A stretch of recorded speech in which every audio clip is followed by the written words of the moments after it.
Hello, my name is Anna Nowak-Wegrzyn. I'm a professor of pediatrics at the New York University School of Medicine in New York, in the US. And it's my great pleasure to discuss the benefits of human milk oligosaccharides in children with cow's milk protein allergy.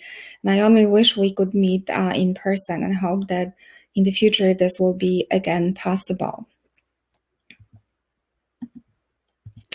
My disclosures, the relevant for this talk is that I have been an investigator for a clinical trial evaluating hypoallergenicity of infant formula with HMOs, and I do receive an honorarium for this presentation. I have a number of learning objectives to discuss the microbiome, as well as factors in breast milk that drive immune support, factors contributing to allergy development, and cow's milk protein allergy as an immune system-mediated disease. In particular, I'm also going to focus on the role of human milk oligosaccharides in the development of immune system of children with cow's milk allergy, and discuss the effect of formula with 2FL and LNnT, two types of human milk oligosaccharides on infection rates and gut microbiota in infants with cow's milk protein allergy. So microbiome drives immune maturation and immunoregulation. It can modulate healthy immune responses, while dysbiosis impacts negatively the immune system development. We know that during infancy, healthy bacteria predominantly consist of bifidobacterium and lactobacilli, and they predominate in the gut, and that the metabolized, particularly short-chain fatty acids of these species, help drive immune maturation. They do appear to skew immune responses toward balancing Th1 and Th2 responses, so to immunoregulation.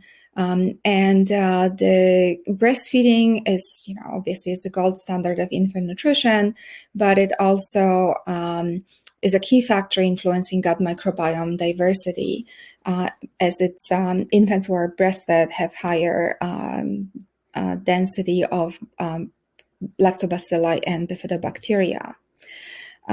Human milk is very immunologically active fluid. It contains secretory IgA, human milk oligosaccharides, lactoferrin, lactose, as well as antimicrobial peptides and other ingredients. These factors act as barriers in the gastrointestinal tract or indirectly provide immune support. For example, lactose appears to upregulate defenses, particularly against the gastrointestinal infections through antimicrobial peptides, and HMOs act as major substrate for bifidobacterium, driving up levels of short-chain fatty acids, in particular butyrate. This study shows that lactose changes the gut microbiota of allergic infants and sort of rebalances it to more closely resemble the healthy breastfed infants. And you can, the healthy breastfed infants are represented by the brown bar versus the formula-fed infants are shown in blue. Light blue are infants with cow's milk protein allergy who received hypoallergenic formula with lactose, and the dark blue formula without lactose. And you can see in the upper part of this graph that infants fed with HMOs resemble more closely healthy infants, much closer than infants fed with formula without HMO. And in contrast, they also have a fewer pathogenic bacteria such as Clostridium and Bacteroides that are sort of more adult type. And lactose significantly increases concentrations of short-chain fatty acids, total concentration, as well as butyrate. So lactose is also an important ingredient in the hypoallergenic formulas, especially the newer generation formulas do contain lactose. So short-chain fatty acids are probably well known to this audience. I'm just going to very quickly review that human milk oligosaccharides are non-digestible oligosaccharides, long chain and short chain, that are survive in the gut and then in the colon, are serve as a substrate for gut bacteria, particularly the beneficial bacteria such as bifidobacteria, and are fermented to short-chain fatty acids, butyrate, acetate, and propionate. Of these three, butyrate has the most prominent role, as it is important for integrity of epithelium, intestinal epithelium, and enterochromaffin cells as an energy source for colonocytes, improves blood flow, mucin release, absorption of electrolytes, water. It exerts anti-inflammatory effects. It does directly interact with the regulatory T cells in the gut, and it also affects the barrier function of the intestinal epithelium. And observational epidemiologic studies link development of allergic diseases to lower levels of fecal butyrate. So in the pasture Ephraim birth cohort, infants who had a low concentration of fecal butyrate at the age of 1 year, which are shown in dark blue bars, have a higher percent of sensitization at 6 years of age to food allergens, to any allergen, to inhalant allergen, and also to food allergens, compared with the infants that had higher levels of fecal butyrate at the age of 1 year. We don't understand the entirety of the factors that contribute to food allergy development, but we know at least some of them. So we know that low IgA levels are associated with development of food allergy, that disruption of normal colonization of the gut through birth via cesarean section, or exposure to antibiotic during early life, such as during pregnancy, delivery, or lactation, and also other sort of underlying tendency to immune imbalance in atopic infants, or infants with risk factors for development of atopy, as well as impaired intestinal permeability, are those factors that predispose to development of food allergy. This study is very interesting and important. It's based on the birth cohort, Wheels cohort, and it showed that as early as at birth, infants who are sort of destined to develop allergic disease have a different microbiota. So the infants were sort of divided in 3 clusters or groups: group 1, group 2, and 3. And you can see that, and on the y-axis, you see some of specific IgE at 2 years of age, or log transforms. And you can see that the group 3 had the highest, significantly higher number of specific IgE, and by the at age 2 compared with group 1. So it is an evidence that neonatal gut microbiota influences susceptibility to childhood allergic asthma via alteration in the gut microenvironment. Infants with calcium protein allergy may have higher risk of developing infections. We know that lower respiratory tract infections are common in infants in the first year, or even first 3 years of life. Children who are at high risk to develop allergic diseases also have higher risk of lower respiratory tract infections in the first 3 years of life. And also this translates into the higher use for systemic antibiotics, as well as antimicrobials. And also there is a possibility that there's some, suppression of Th1 immunity, and that is necessary for eradication of intracellular pathogens. So allergic infants may be more susceptible to infections through intracellular pathogens. So just to summarize this part of the talk, to reinforce the message how important are human milk oligosaccharides in supporting the immune system in infants and young children, particularly those that are allergic. They promote the growth of beneficial bacteria by serving as their food. They assist gut barrier function. They do sort of compete with the pathogenic bacteria for binding sites on the intestinal epithelium, so they reduce the infection risk and directly modulate the immune system. I want to now move on to this new generation of infant hypoallergenic formula that contain human milk oligosaccharides. And there are 2 human milk oligosaccharides that are present in the novel formula. It's 2-fucosal lactose and LNnT, lacto, and neotetrarols. Those are neutral oligosaccharides, and they account for 30% of HMOs in human milk. And they are highest, their concentration highest during early lactation, suggesting that that's the most vulnerable period for infant development of the infant bacterial flora. The formula with HMOs was first tested in healthy infants, and it was observed that in healthy infants fed since birth with this formula with HMOs, there was a lower number of antibiotic use, lower prevalence of lower respiratory tract infections, as well as fewer bronchitis episodes compared to infants, healthy infants who were fed traditional formula. So this was quite an interesting observation because there was a significant relative risk with number needed to treat of 6 for bronchitis and a same number needed to treat for decreased antibiotic use. So these findings, this background collectively shows that these two particular HMOs can be protective against dysbiosis, may reduce gut permeability and decrease the risk of developing infections, and possibly guide gut maturation through rebalancing of the immune system.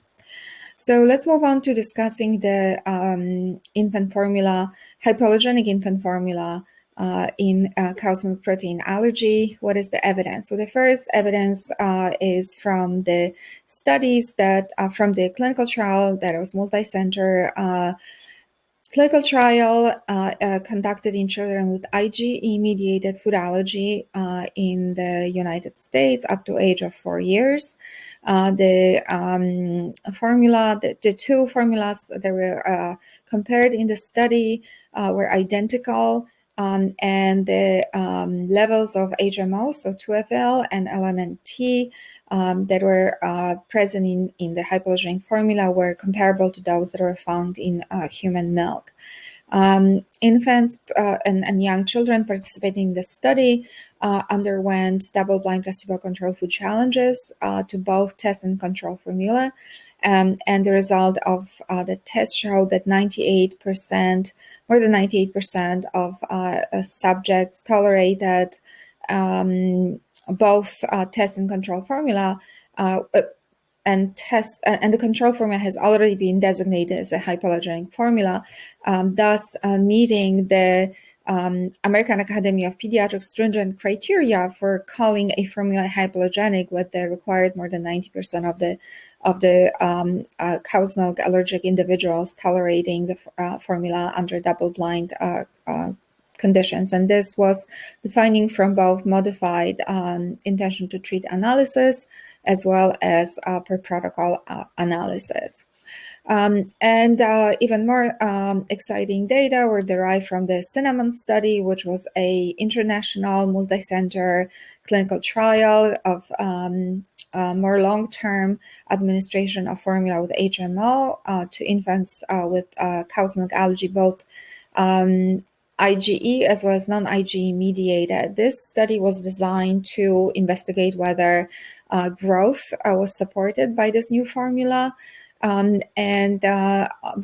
which it did, but it also shows some interesting data regarding the infections. So the study confirmed that there was no difference in terms of the weight for age z-scores or length for age z-scores between the HMO formula versus the control formula. HMO is shown as a dark blue, control is shown as a light blue, and you can see the 4 visits in the study, so 4 months in the study. So it was a relatively short duration of intervention.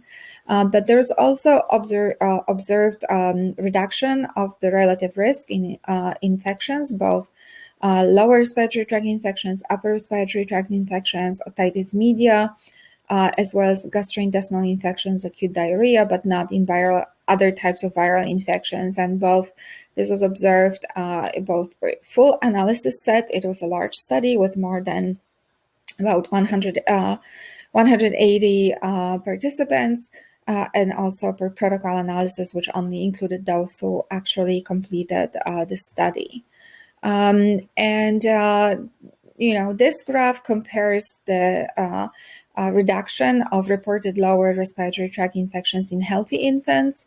Those infants were younger. The age was from 14 days to 12 months at the enrollment, with the mean duration in the study of 12 months.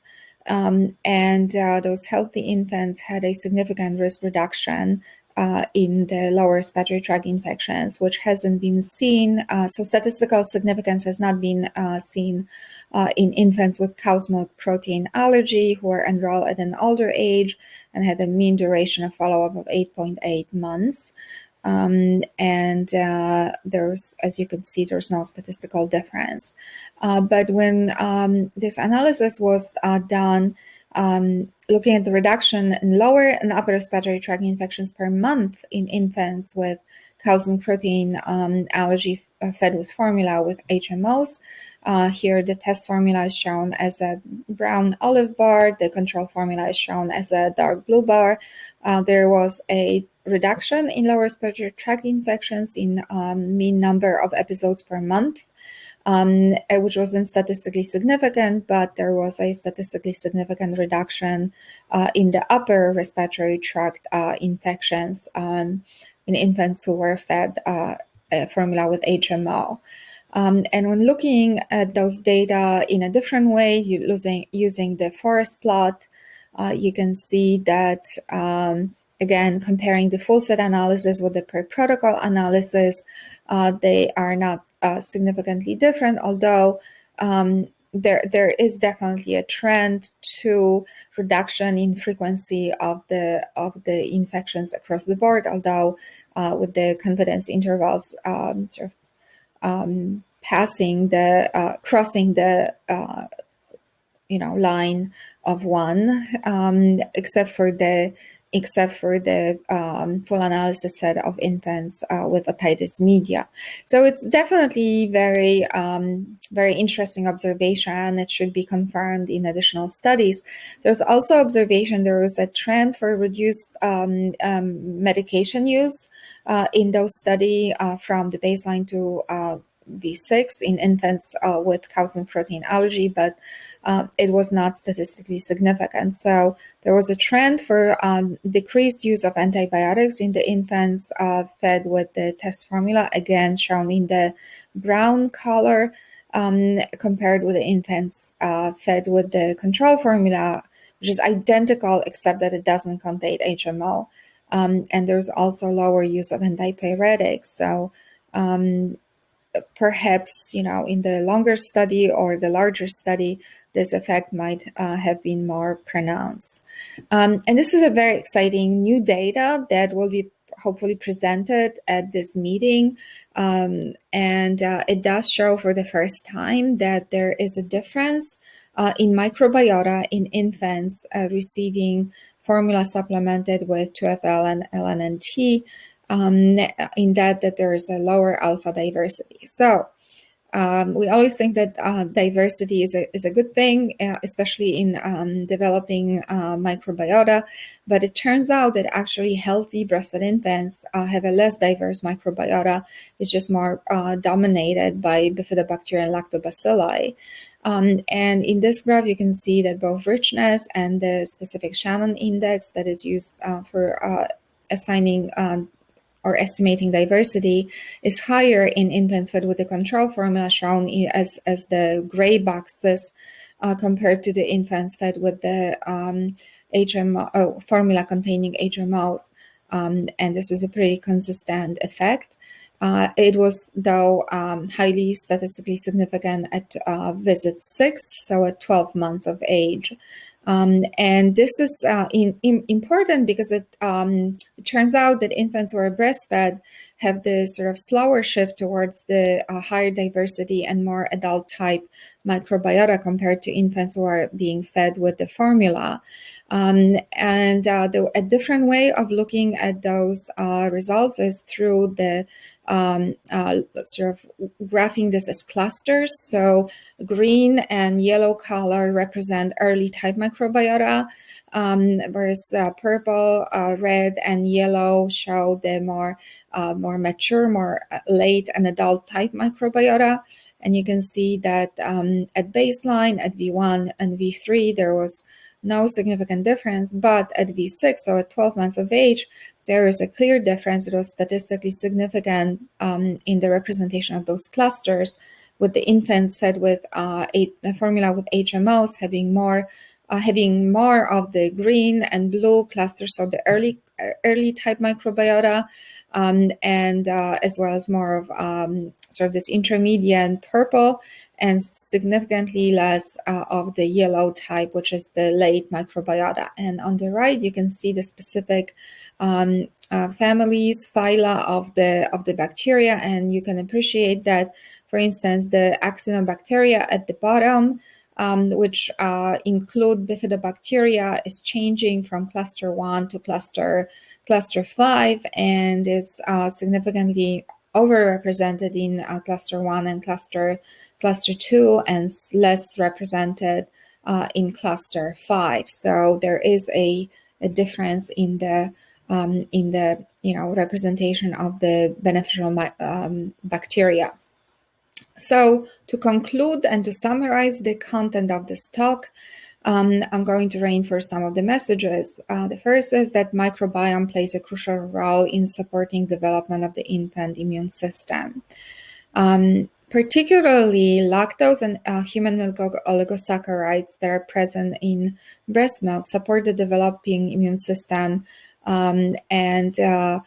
if breastfeeding is impossible or is cannot be, breast milk cannot be given to infants with allergy, these nutrients should be considered for inclusion in the composition of the infant formula.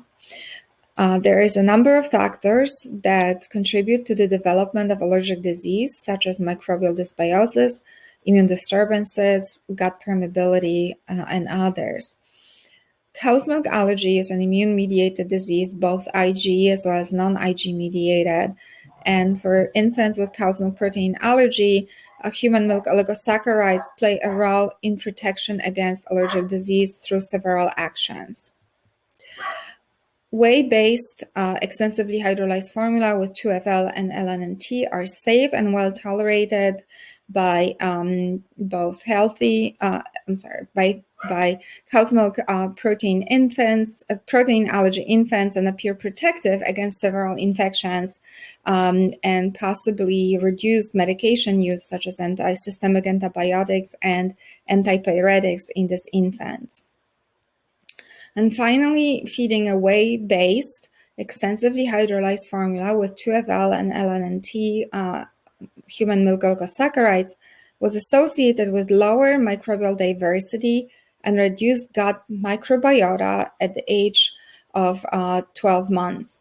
The supplementation with 2FL and LNnT appeared to slow the premature shift towards an adult-type gut microbiome that was previously described in infants receiving no or only some breast milk. So I think this is an exciting new evidence that is really providing more insight in the maturation of the microbiota in the infant, and it improves our understanding of how important gut microbiota is at this early stage in life. Thank you very much for allowing me to share this evidence with you, and I hope you enjoy the rest of the meeting. Thank you.